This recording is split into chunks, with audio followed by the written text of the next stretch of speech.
की त्यांच्या बी 4 लोकांना मी एकटा म्हणण्यापेक्षा मी तज्ज्ञ आहे तत्त्वज्ञ आहे असं नाही मला म्हणायचं, पण त्यांनी कधीतरी यावं, चर्चेला बसावं. प्रत्येक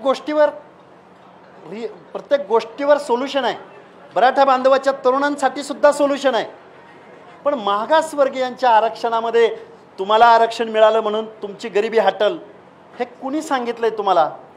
आणि आरक्षण म्हणजे प्रतिनिधित्वाचा कायदा आहे. या व्यवस्थेमध्ये ज्यांना डावललं गेलं आहे, जो पिछडा आहे, जो शोषित आहे, ज्याला इथल्या व्यवस्थेत दुय्यम वागणूक दिली, नाभिकाला अरे कोण आला रे तो, धोब्याला कोण आहे रे तो, धनगराला येडा धनगर, तो कोण, तो नगरी उस्तोडीवाला, फडवाला, गबाळी, ही माणसाला माणूस म्हणून वागणूक या व्यवस्थेत मिळायला हवी. बाबासाहेबांनी त्यावेळी देशाच्या पहिल्या ह्याच्यामध्ये सांगितलेलं होतं मला का ओबीसीना रिझर्वेशन द्यायचं आहे. त्याच्यावरती मी कधीतरी एकदा सविस्तर मीडियासमोर बोलेन. आवाहन करा पण दोघांना म्हणजे आम्ही अगोदर आंदोलन सुरू केलेलं नाही. आम्ही शोषित वंचित आहोत. आमच्याकडे आमदार खासदार नाहीत, आमच्याकडे पैसे नाहीत, पण आमच्याकडे भावना आमच्या लोकांची कुठंतरी त्याचा उद्रेक होत होता. लक्ष्मण हाके कुठलाही मोठा माणूस नाही आहे. लक्ष्मण हाके बोलतोय म्हणून तुम्ही सिरियस होऊ नका, पण मी काय बोलतोय या प्रश्नावरती तुम्ही प्लीज सिरियस व्हावं.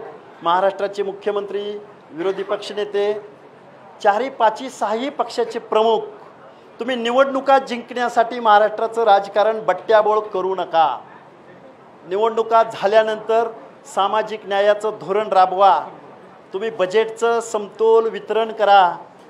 तुम्ही इम्पेरिकल डाटा गोळा करा. महाराष्ट्राची सामाजिक स्थितीगतीचा आढावा घ्या. हे कॉन्स्टिट्यूशनमध्ये पण सांगितलं आहे, घटनेमध्ये सांगितलं आहे, आढावा घ्या. दर 10 वर्षाला कोण पुढं आला आहे, कोण प्रगत आहे.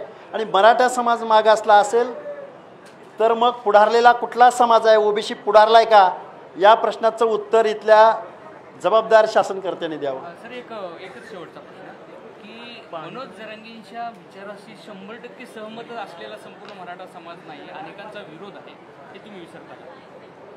मला त्या गोष्टीची पूर्णपणे जाणीव आहे. मी एक उदाहरण तुमच्यासमोर घेईन. प्रवीण गायकवाडांशी माझी तास चर्चा होते, आमची बोलणं चालणं होतं. प्रवीण गायकवाडांचं आमचं बऱ्यापैकी ह्या सगळ्या गोष्टीवर खूप चांगलं आमच्या दोघांचं, म्हणजे मी त्यांचा समर्थक आहे किंवा ते माझे समर्थक आहेत असा कुणीही अर्थ घेऊ नये, पण आपल्याला ते कारण आमचा संवाद बऱ्याच वेळा झाला आहे. या संवादामधून खूप चांगला पुढं निष्कर्ष निघू शकतो. परंतु संवादच साधायचा नसेल आणि आक्रस्ताळ्या भाषेत नेत्यांना टार्गेट करायचं असेल, नेत्यांना हे करायचं असेल तर मला वाटतं हे लोकशाहीला धरून नाही. ते गरजवंतांची लढाई लढत आहेत असं ते म्हणत असतात. गरजवंतांची लढाई जर म्हणत असते तर सरसकट कशाला बोलले असते. गरजवंतांच्या मागण्या केल्याच पाहिजेत. आम्ही संवेदनशील आहोत. मी एवढी 18 पगड जातीच्या धोरणाविषयी मी एवढी संवेदनशील बाजू मांडत असेल तर माझा काकासाहेब शिंदे नावाच्या कार्यकर्त्यानं आत्महत्या केली. मला वाटतं अनेक आत्महत्या मराठा समाजाच्या तरुणांनी केलेत, पण त्यांना कुणीतरी सांगितलं की आरक्षणमुळं आम्ही असं झालो आहे. असं नाही आहे.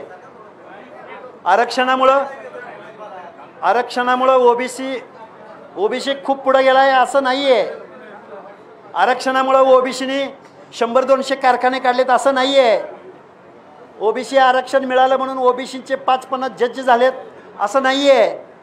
ओबीसीला रिझर्वेशन दिलं म्हणून ओबीसीचे 5-10 खासदार झालेत असं नाही आहे. त्यामुळं मराठा समाजाच्या तरुणांना माझी विनंती आहे, आमच्या भटक्या विमुक्त जाती जमातींच्या, ओबीसीच्या, आमच्या ह्या लोकांच्या पंक्तीत का म्हणून यायचं आहे राजे हो तुम्हाला?